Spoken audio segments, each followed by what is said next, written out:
Okey, saya bersama aku Belocah. Salam dari Kelantan. Di Malaysia, kita ada misteri kehilangan acap di Gua Tempurung, Perak.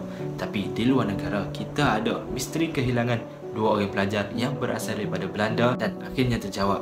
Tapi jawapan yang ditemui juga masih lagi misteri sehingga hari ini. Saya mau belum dengar lagi cerita ni. Saya mau kena dengar sampai habis. Jom aku cerita. Sebelum tu, kita kenal dulu watak-watak penting dalam cerita ni. Yang pertama, Chris Kemmers, 21 tahun dan Lisan Front, 22 tahun. Aku tahu Gano nak sebut dengan betul, tapi dalam cerita ni, aku sebagai pencerita, aku nak sebut set dia nama Chris dan Lisan. Okey, pada 15 Mac 2014, set dia ni bertolak daripada Amsterdam ke Costa Rica menaiki kapal terbang. Sampai saja di Costa Rica, set dia pergi pula ke Bocas del Toro, Panama. Bocas del Toro, Panama dikenali sebagai pulau yang serba warna-warni. Jadi set dia menetap di sana selama 2 minggu. Dalam masa 2 minggu tu, set dia berseronok di pinggir pantai dan belajar bahasa Sepanyol dan menikmati makanan di sana. Dalam masa 2 minggu tu, set dia sempat berkenalan dengan dua orang pemuda yang berasal daripada Belanda. Tarikh seterusnya adalah 29 Mac 2014. Chris dan Lisan ni bertolak daripada Bocas del Toro nak pergi ke bukit. Aku tak tahu cara sebutnya macam mana, tapi ejaan dia B-O-Q-U-E-T-E.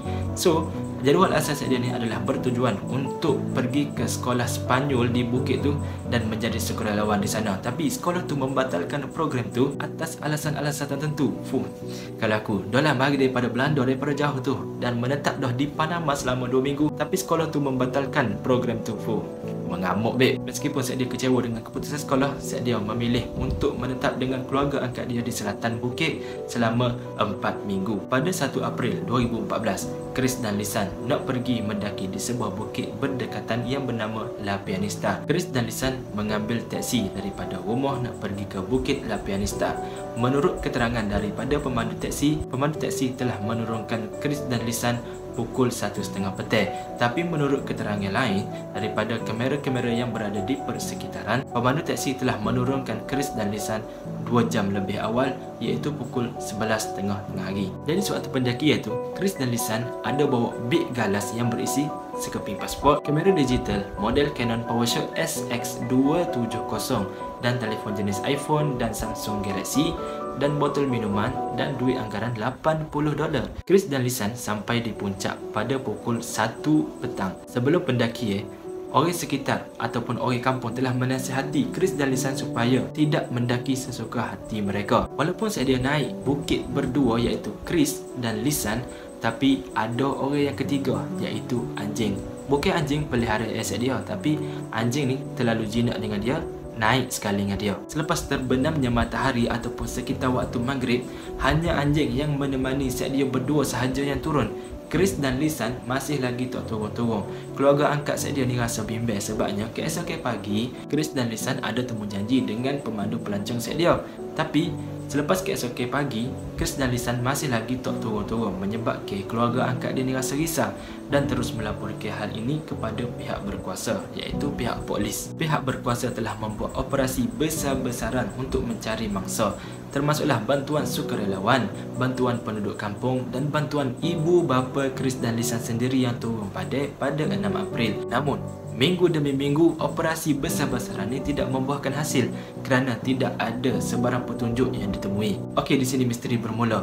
10 minggu selepas pencarian, seorang wanita tempatan telah menemui beg Lisan dalam keadaan kering dan bersih di sebuah kawasan sawah padi yang berhampiran dengan sungai. Wanita tempat itu begitu yakin bahawa beg Lisan tu tidak ada sehari sebelumnya. Jarak beg Lisan sejauh 8 km dari puncak bukit La Pianista. Yang menjadi misterinya adalah macam mana beg Lisan tu berada dalam keadaan bersih dan kering, sedangkan tempat temu beg tu penuh dengan hutan dan sungai. Tambah-tambah lagi, seminggu sebelum tu, kawasan itu telah dilanda hujan yang lebat, sekaligus memperkuatkan lagi spekulasi bahawa ada seseorang yang meletakkan beg Lisan di situ. Selepas membuat pemeriksaan, dalam beg galas tu terdapat 2 helai bra, 2 telefon bimbit, pasport Lisan, dan kamera digital, botol minuman kosong, cermin mata dan kad insurans perubatan. Yang menjadi misterinya adalah begitu banyak cap jari pada barang bukti itu. Tapi cap jari itu tidak dapat membantu perkembangan siasatan kes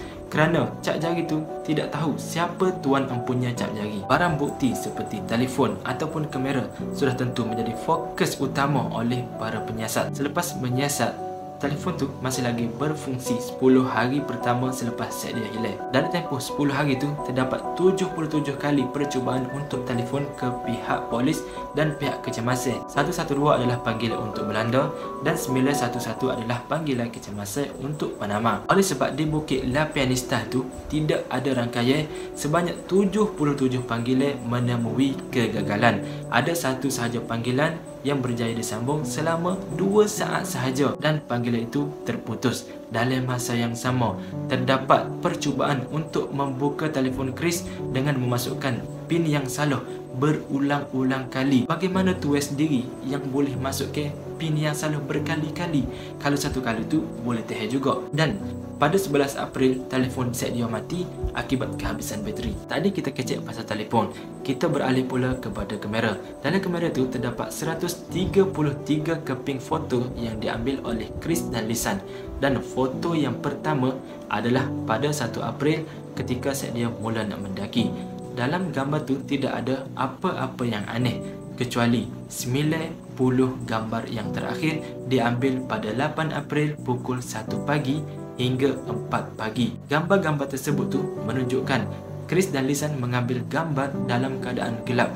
Namun ada netizen yang mencerahkan gambar tu menunjukkan ada seseorang di dalam gambar tu. Dan gambar-gambar aneh yang lain adalah gambar darah pada rambut Chris. Namun kita tidak tahu kenapakah Chris dan Lisan mengambil gambar sedemikian pada waktu tersebut. Dan kita perlu tahu bahawa set dia sudah tersesat selama seminggu dalam hotel itu. Pada 19 Jun 2014, tulang milik Chris dan Lisan berjaya ditemui tidak beberapa jauh daripada sungai. Tulang yang ditemui itu termasuklah tulang kaki kiri Lisan yang masih lagi melekat di dalam kasut bot dia dan tulang pelvis Chris. Berkenaan dengan kaki kiri Lisan, pihak forensik kata yang kaki kiri Lisan ni berada dalam keadaan baik-baik sahaja, tidak ada kesan luka ataupun ditembak. Secara logiknya, kalau Lisan tu berada dalam keadaan bahaya, mesti ada kesan juga pada kaki kiri Lisan. Jadi apa sebenarnya yang berlaku pada Chris dan Lisan sehingga hari ini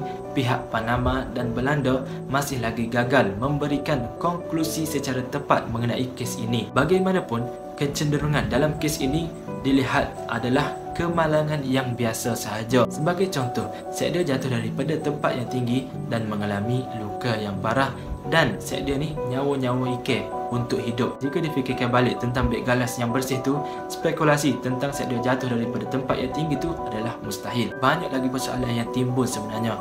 Bagaimana cap jari yang ditemui begitu banyak tapi tak dapat dikenal pasti, dan kenapa tidak ada gambar anjing sedangkan set dia ni keluar bersama anjing, dan macam mana set dia boleh tersesat dalam hotel tu, dan mengapakah set dia menghubungi pihak kecemasan banyak kali, dan kenapakah Chris membuka telefon dengan PIN yang salah banyak kali. Kalaulah set dia berada dalam nyawa-nyawa kes sekalipun, mesti set dia akan buat mesej terakhir untuk family set dia. Paling kurang buat video khusus untuk family set dia untuk mengucapkan kata-kata terakhir. Okey, begitu saja untuk kisah kali ini. Aku harap korang santai dan enjoy. Assalamualaikum.